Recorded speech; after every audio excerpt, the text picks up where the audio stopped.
obviously cess and surcharges which are collected are going only to the states. Thank you. Dr. Amar Patnaik ji. Thank you, Chairman, sir. So through you, I would like to raise this question.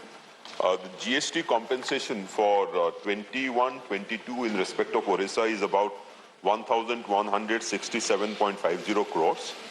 For 2022-23, it's about 2,084.03 crores. So approximately 3,251.53 crores are pending. In the month of June and in the month of September, the state government had approached the central government. My question is, when can we expect to get this money? Thank you so much.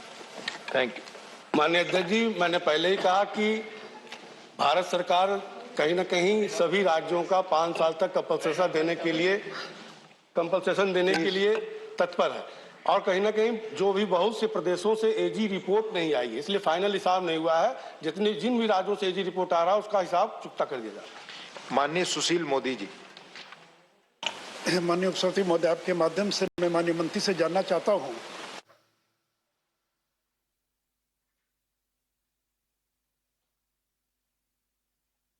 तो आप संसद की कार्रवाई देख रहे थे जहां पर जीएसटी कॉम्पनसेशन पर बातचीत हो रही थी और इसी पर जवाब दिया जा रहा था। अब आगे बढ़ते हैं और अगली खबर का हम रुख करेंगे। आपको बता दें कि कांग्रेस अध्यक्ष और विपक्ष के नेता मल्लिकार्जुन खड़गे के बयान को लेकर राज्यसभा में जमकर हंगामा हुआ। खड़गे की पीएम मोदी पर की गई विवादास्पद टिप्पणी को लेकर सदन के नेता पीयूष गोयल और बीजेपी सांसदों ने हंगामा किया। केंद्रीय मंत्री पीयूष गोयल ने प्रधानमंत्री के खिलाफ अपमानजनक शब्दों का इस्तेमाल करने पर खड़गे से माफी की मांग की, लेकिन खड़गे अपने रुख पर कायम रहे। माफी मांगने के बजाय खड़गे ने बीजेपी के खिलाफ नारेबाजी करने का फैसला किया और अपनी टिप्पणियों को सही ठहराया।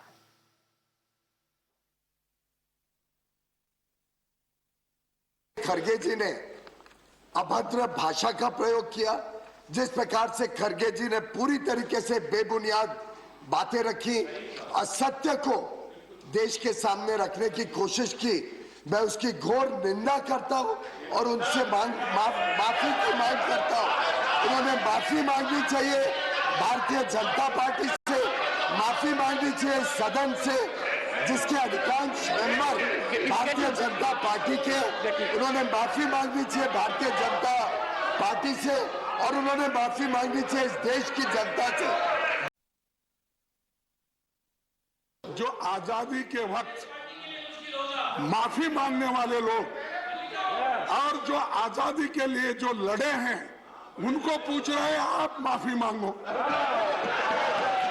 और दूसरी बात, वहां पर बात ऐसी आई कि देश को एकता रखने के लिए ये कांग्रेस पार्टी ये सब भारत तोड़ो यात्रा कर रही है, ऐसा क्रिटिसाइज उन्होंने किया। तब मैंने ये कहा, भाई कांग्रेस पार्टी हमेशा देश को जोड़ने की बात करती है।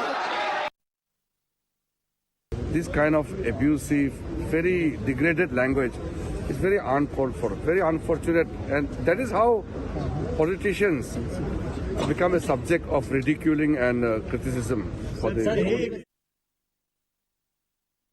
This Congress is not an original Congress; it is an Italian Congress, led by some other people. तो ये नकली कांग्रेस है, नकली नेता लोग है। देख, रबर स्टैंप का अध्यक्ष ऐसे बोलते हैं, इनका सोच ही ऐसा है, इनका मेंटालिटी, माइंडसेट। सावरकर जी के बारे में ऐसे बोलते हैं।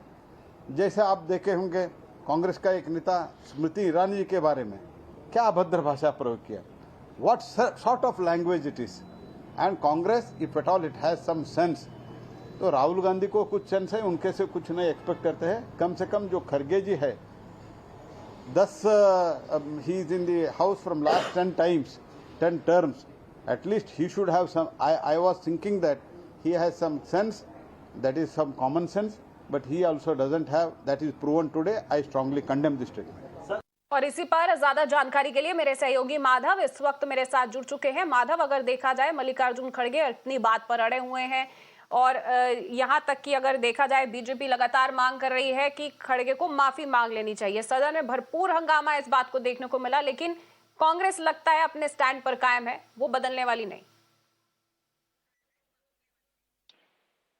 बिल्कुल सही कहा आपने। कांग्रेस अपने स्टैंड पर अड़ी हुई है और हमने देखा किस तरह से राज्यसभा में एक काफी जोरदार प्रोटेस्ट हुई थी, रकस हुई थी राज्यसभा में। खुद राज्यसभा चेयरमैन ने दोनों पक्षों से अपील की कि पक्ष और विपक्ष दोनों इस मामले में, जब लीडर ऑफ हाउस, लीडर पक्ष और लीडर प्रतिपक्ष दोनों जब अपने मुद्दों को उठाने के लिए उठते हैं तब उन्हें बोलने की का अवसर दिया जाए। लेकिन मेंबर्स इस पूरे मुद्दे को लेके काफी आक्रोशित थे और हमने देखा किस तरह की जो पक्ष की तरफ से ट्रेजरी बेंचेस जहां पे हैं वहां के मेंबर्स ने भी काफी जमकर हंगामा किया आज, जबकि काफी दिनों से हम देख रहे थे कि तरह विपक्ष के जो नेता है वो सरकार को चाइना के मुद्दे पर लेकर काफी समय तक प्रोटेस्ट कर रहे थे।